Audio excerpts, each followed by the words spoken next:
Libo-libong balikbayan boxes ng ating mga OFW ang naantala at nabalot ng scam. Mga kahong punong-puno sana ng pagmamahal at sakripisyo pero nakatenga lang sa mga bodega. Pero sa direktiba ni Pangulong Ferdinand Marcos Jr., nagkaroon ng pag-asa ang ating mga bagong bayani sa mabilis na aksyon ng Bureau of Customs at Department of Finance. Mismong BOC na ang naghatid door-to-door sa mga inabandonang padala. Paano nga ba ito naresolba at ano ang sasapitin ng mga manlolokong freight forwarders? Alamin natin yan dito sa espesyal na edisyon ng Isumbong kay Commissioner.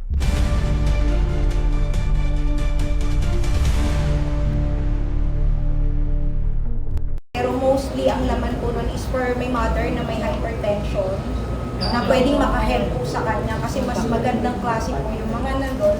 But so far, hindi ko magagamit until, hindi ko alam until ma-expire.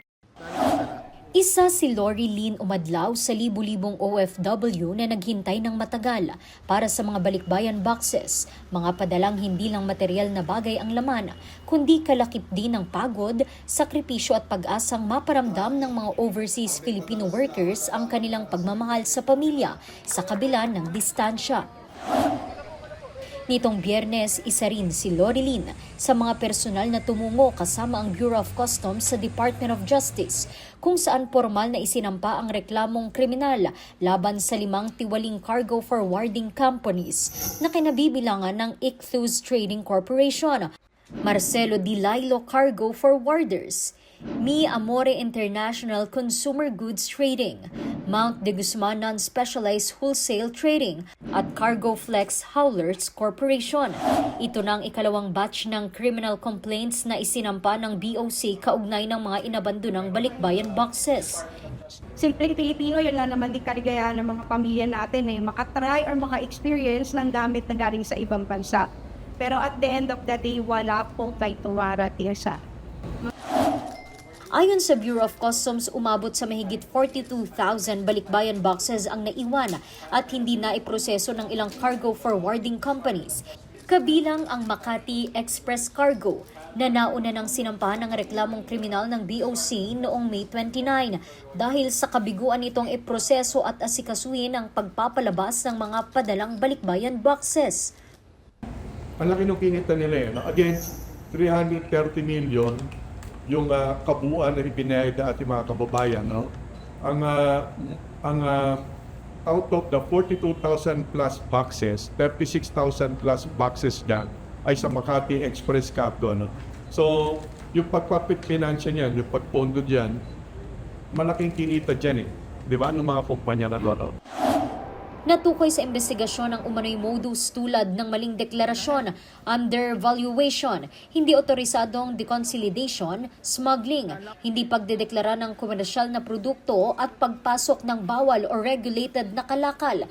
Ganon din ang paglabag sa intellectual property rights. Giit ng BOC, hindi simpleng pagkaantala lamang ang nangyari, kundi posibleng sinadya ang hindi pag-asikaso ng mga container na naglalaman ng pinaghirapang padala ng mga OFW. May kabuang 3,176 na abandonadong balikbayan boxes ang sakop ng reklamo na natuklasan sa iba't ibang pantalan sa buong bansa.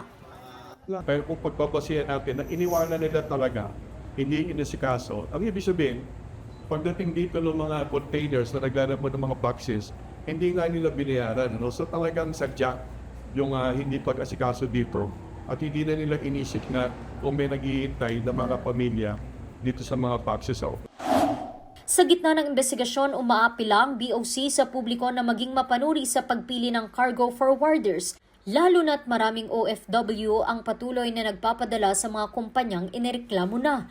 So, of course, may naghihintay dyan. No? Kaya napakarami reklamo ng mga OFWs na natanggap kami sa aming Facebook, sa aming website, sa ARTA. Nandun ang mga reklamo ng ating mga kababayan laban sa Bureau of Customs. Kaya nung ito'y mapansin namin noong October last year, inaral namin ito, ininvestigahan at nalaman nga namin, may dahilan naman talaga na magalit yung ating sumamaang loob at magalit ng mga OFWs natin dahil pinaghirapan nila nito. Ayon sa ahensya, mas pinapabilis na ngayon ang proseso ng pagpapanagot sa pamamagitan ng mas mahigpit na koordinasyon ng Bureau of Customs, Department of Justice at National Bureau of Investigation. Ganito, yung documentations kasi, inilit natin na maging maingat yung paghahanda ng mga dokumento upang sigurado na mananalo tayo dun sa kaso laban dito sa mga kumpanya na to. May panutunan ng Department of Justice na titinan ko kay Secretary now Ombudsman na Boying Rimulya na meron sila sinusunod na dapat meron tinatawag na certainty of conviction yung mga isasampa nating kaso. No? Pinalabas natin yun. Dagdag ng DOC, bukod sa paglabag sa Customs Modernization and Tariff Act, isasampa rin ang mga kasong large-scale estafa at posibleng isama rin ng cybercrime upang habulin ang mga nasa abroad at mga nasa likod ng operasyon. So ngayon yung mga specific provisions na CMDA, dahil meron silang dapat kampanan, hindi nila tulupad. Pag nagpadala ka kasi at nagbayad dun sa mga forwarders, sa tawag dito consolidators, obligasyon yan, kontrata yan. So meron silang hindi tinupad sa kanilang kontrata, pananagutin natin sila. But eventually, may sasampa pa kami kaso sa kanila, again, sa tulong yan ng Department of Justice, sasampahan natin yan ng large scale with, hopefully, isama natin yung cybercrime. Okay? Against the fine, para mahabol natin yung mga nasa ano. Sa ngayon, mula sa 42,000 balikbayan boxes, mahigit 1,000 na lamang ang natitira upang maipadala sa mga pamilya, habang patuloy ang investigasyon at paghabol ng pananagutan laban sa mga kumpanya. Sinimulan namin ayusin itong problema na to noong Oktubre. Karamihan dyan, mahigit 2 taon na nasa pantalan lang. Subalit importante pa rin paparating natin yung, again, simbolo to ng pagmamahal ng ating mga OFW sa kanilang mga mahal sa buhay. Maparating pa rin natin.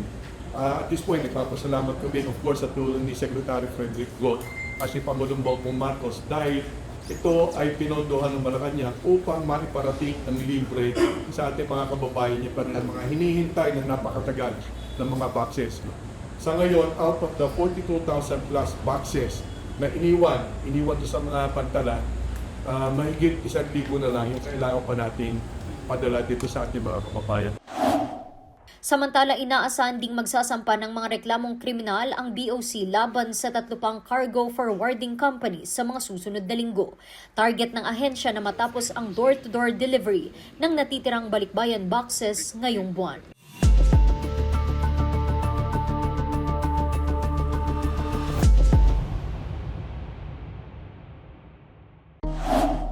Mga kasama po natin ngayong araw dito sa studio ang magigiting nating mga bagong bayani, sina Miss Sheila Hilario at Miss Lorilyn Umadlao. Magandang araw po sa inyo and welcome dito sa ating Isumbong kay Commissioner. Magandang araw po. Dumako po tayo agad sa inyong mga naging karanasan.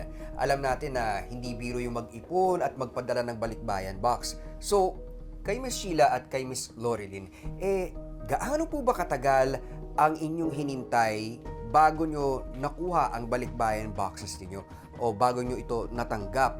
At sino po ang kinuha ninyong forwarder? Okay, bali yun sa akin po parang inabot po siya ng 6 months. Ganun katagal. Kinuha ko yung Makati Cargo Express. Makati Express Cargo Incorporated. Yun. Parang at the time kasi naman, nagpapadala na kami sa kanila. Kumbaga, regular na. Kumbaga, sikat naman sila. So, trusted. Hindi unexpectedly na ganun yung nangyari, na tumagal ng ganun. So, parang nagulat kami, bakit naging ganun yung service nila? Kasi before naman maayos Tapos parang, bakit suddenly nagtatanong kami, laging busy yung phone or mahirap kontakin yung number nila pag nagpa-follow up ka. Tapos pag sumagot naman, ay, nasa nasa barko na po, naka-ship na po yung nyo, inaantay pa pong magdaong yung barko, ganyan. Marami silang excuses. Hanggang sa, siguro mga 5 months na. Lipat muna tayo dito sa Sige second batch naman na hindi nyo pa nakukuha yung balikbayan Yes, box. po. Ayan, paano nyo po nabalitaan yung nangyari sa balikbayan box ninyo? Actually, sir, syempre busy po ako sa trabaho. So, nung nabitawan ko po yon around November 2, 2025. huli na po sa akin nakarating sa Facebook na nagkakagulo na po yung Makati Express na ang dami na po mga Pilipino na OFW na frustrated na mga nagrarant na sa Facebook na hala, na-suspend na pala sila nung October 29. Anong reaction mo nun? Siyempre, shock po, sir. Pumunta, atas inaya ko po yung boss ko. Sabi ko, mama, samahan niyo po ako dito sa Cobar branch. Puntahan po natin, tulungan niyo po ako. Tapos mga kung ano-anong excuses nila na kesyo in transit, kesyo nasa ocean pa daw, ganun-ganon. Sabi ko kasi pauwi ako. So, estimated na yon na dapat pag uwi ko, makakarating yung box ko that time na mag-flight ako pabalik ng Pilipinas. So sabi ko, kalma muna, hindi muna ako magre-react kasi wala pa yung time frame na 3 months na pangako nila sa akin. Pero nung dumating na, eto na, hinanap ko talaga yung Facebook account ng Makati Express complaint, which is meron 22,000. Na hindi ko akalam, 22,000 kaming may mga same problema na kanya-kanyang rant, mga kanya-kanya nang nag-iiyakan doon sa Facebook dahil sa same problem na napaship yung cargo, nabayaran namin ng buo, pero wala pong dumating at all. Pero gusto ko ngayong malaman sa inyong dalawa, gaano po ba kahirap ang pagbuo ng laman ng isang balikbayan box? Alam mo, sir, niisip ko pa lang, di ba? Parang naiiyak ako nung natatawa na, alam niyo po ba ang isang OFW, bago kami makabuo ng isang box, inaabot ng 1 taon. So, yung mga extra bonuses lang nakukuha nila, yun ang pinabibili nila mga sale item para maipot. Hindi naman bilang OFW, sabihin mo isang shopping, ang isang box, hindi po, one. Unti-untiin mo yung ilalagay. Pero yung hirap, hindi nila alam yung bahayin no na hindi ka kumakain. Totoo yun, sir. Kasi ako, nung panahon na yun, iisipin ko, ibibili ko ng pansarili ko, hindi na ako bibili. Ibibili ko para sa pamilya ko, para makita ng mga anak ko na, uy, may bago kami sapatos, may t-shirt ako nabili. Ganun ang buhay na ako. Ba't po kayo naiiyak? Kasi hindi naman ako, sabi niya yung, nakakaya kasi, ang hirap mo naman maging OFW, malayo ka sa pamilya mo. Malayo ka sa pamilya mo, hindi alam ng pamilya mo kung ano nangyayari sa'yo. To be honest, wala namang OF sasabihin na, ganito kinakain ko dito sa abroad eh. O hindi ako kumakain eh.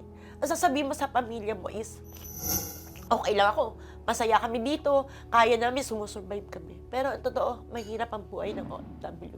Hindi naiintindihan ng mga Pilipino o pamilya-pamilya na nandito sa Pilipinas kung anong dinadanas ng mga OFW sa ibang bansa. Napakalungkot, pero kakayanin, kinakaya, pinipilit para mabigyan lang ng magandang buhay yung pamilya nila dito. Yun ang hindi naiintindihan minsan ng mga naiwan na pamilya dito kung ano yung pinagdadaanan ng mga OFW sa ibang bansa. Yung 12 oras ka mag-duty, wala kang pahinga, hindi ka makakapag-day off. Pag sinabi ng boss mo na walang day off, na-experience ko po, 6 na buwan, wala akong day off. 12 hours duty. Ganun. Yung maghuhugas ka ng night graveyard shift ka, maghuhugas ka ng 300 stick ng shawarma at saka ng kebab. Ganun ka hirap. Tapos giniginaw ka na sa lamig kapag winter. Yung likod mo, ilalagay mo na lang sa tabi ng fridge para uminit. Kasi walang heater yung store. Never ko po kunento sa pamilya ko. Pag tawag pa sa akin sila, tawag yung husband ko sa akin, nasabi ko lang na, kaya ko to. Hindi, okay lang to para sa mga bata, para sa pamilya. Kahit bumalik mo ako sa Pilipinas, hindi ko kinento to. Ngayon ko lang kinento na gano'ng kahirap nung trabaho ko sa pagiging OFW. Kaya ang balikbayan box, hindi lang ito mga gamit. Kung simbolo ito ng pagmamahal, hirap, pagtitiis, lahat ng sakripisyo ng isang OFW. Hindi biro. Sa inyo naman, anong kwento ninyo para mabuo ang isang balikbayan box? Memories, sir. Kasi syempre, OFW, monthly lang naman po sahod niyan. Once a month. So, pag may time na makakalabas ako at may makikita po kung sa Facebook ng mga promotion, pupuntahan ko po yan. Kahit sa lalabas ako, papaalam po ako, 2 hours, lalabas ako para bilhin ko lang to. Kasi mostly din mga laman din ng balikbayan box ko, mga talagang sale, literal. Kasi laking bagay maka-discount eh. Sino ba namang ayaw na OFW maka-discount, di ba? So pag once na pupuntahan ko yan, regardless kung kahit saan po yan na location din. And then, iipunin ko po yan dahan-dahan. So, di baling matagal, okay lang kasi chine-check ko rin po yung label kung kailan ma-expire.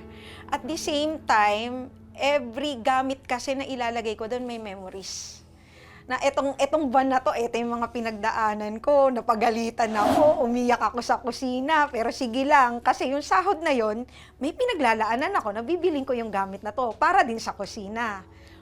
Or shall we say, para sa anak ko and para sa mother ko. So bawat gamit, merong simbolo, merong memory na Yes. At hindi matutumbasan pa rin ng pera yun. Yes. Kasi, isipin mo, totoo, lahat ng OFW napapagalitan ng employer natin. Hindi naman tayo, ay, kahit mo sabihin na kahit nanggigil ka, wala kang magagawa, mananahimik ka na lang kikip mo yung frustration mo, tama sir? So, andun yung talagang pagtitimpi natin na, hindi natin to bansa, kailangan natin makisama, kailangan natin makibagay. Ang isipin natin yung sahod, kasi ang motivation natin, anong ilalagay natin sa loob ng box natin. Yun na lang po ang ginagawa ko, motivation. Ano ba yung pakiramdam nun nung punto na, bakit wala pa rin? Gaano siya kabigat para sa isang OFW na bawat item na pinasok mo doon ay may kasamang sakripisyo, may kasamang storya, para maintindihan naman ng ating mga tagapanood kung gaano kabigat at kahirap at kasakit sa isang OFW yun. To be honest, sir, nung mga nandito na ako sa Pilipinas, syempre, it's time to rant. Aminado naman, tao lang din ako, sir. Magra-rant talaga ako. So, nag-rant po talaga ako dun sa page ng Makati Complain para at least merong nagre-react. Kasi kung di ako magre-react, hindi na malalaman eh. At until napagod ako, nakakarant ng kakarant, parang walang nangyayari. Kasi sabi ko, sobra na, it's too much na. Nakauwi na ako lahat-lahat. Ilang buwan na ako lahat-lahat, wala akong nare-receive. Kamusta naman sila? Tapatin na lang nila ako, kako, di ba? Hindi yung sinacycle nila ako na endless cycle na puro ganto, puro ganyan.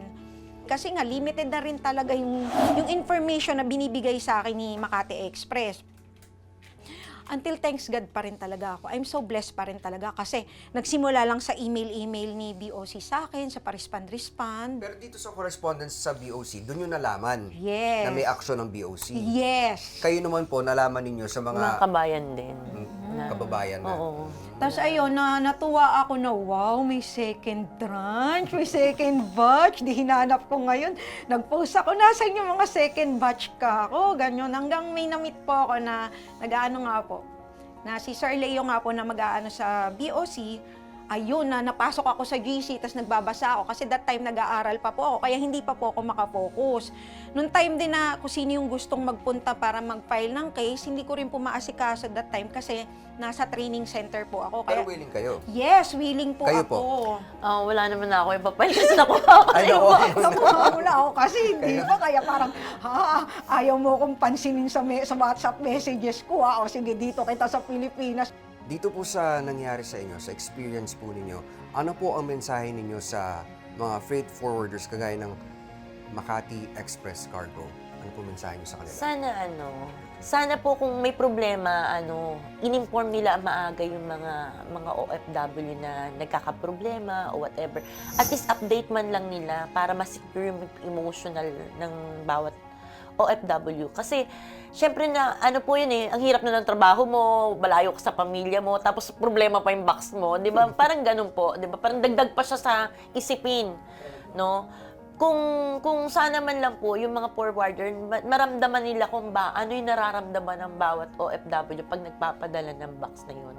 Kasama nun ang pangarap ng bawat mga katulad naming OFW. Di ba po? Ano pong mensahe niyo sa freight forwarders?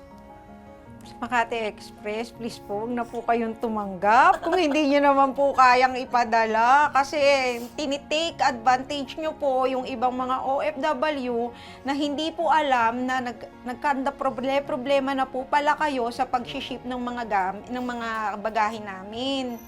Kasi lalo niyan, kaming mga OFW, busy po kami sa pagtatrabaho eh. Hindi naman po kami lagi nakaka-cellphone. And sino ba naman din mag-aakala na ang ganda-ganda ng mga posting nyo sa Facebook na okay kayo, nakakapag-ship kayo, tapos yung pala pagdating sa Pilipinas, may problema pala kayo.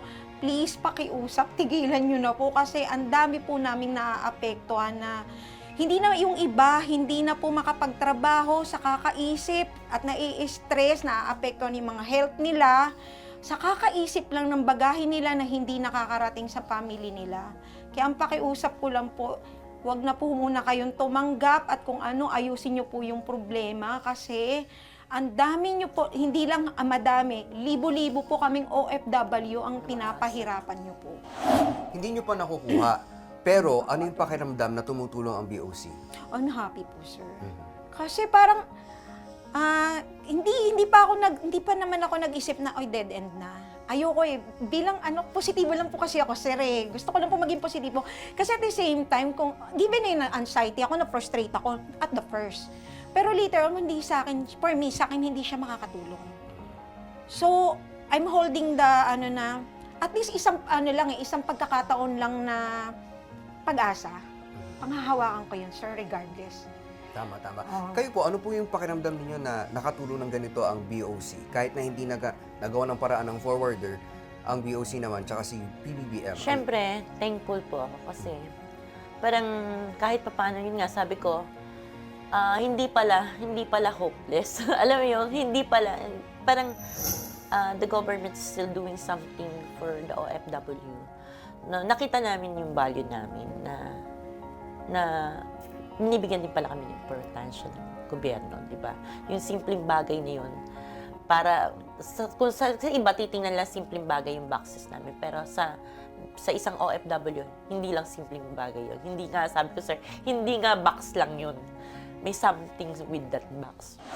Ano po ngayon ang mensahe ninyo sa Bureau of Customs sa ginawa nilang hakbang na ito sa pagtulong po para mapagalaw na yung mga natenggang mga balikbayan boxes?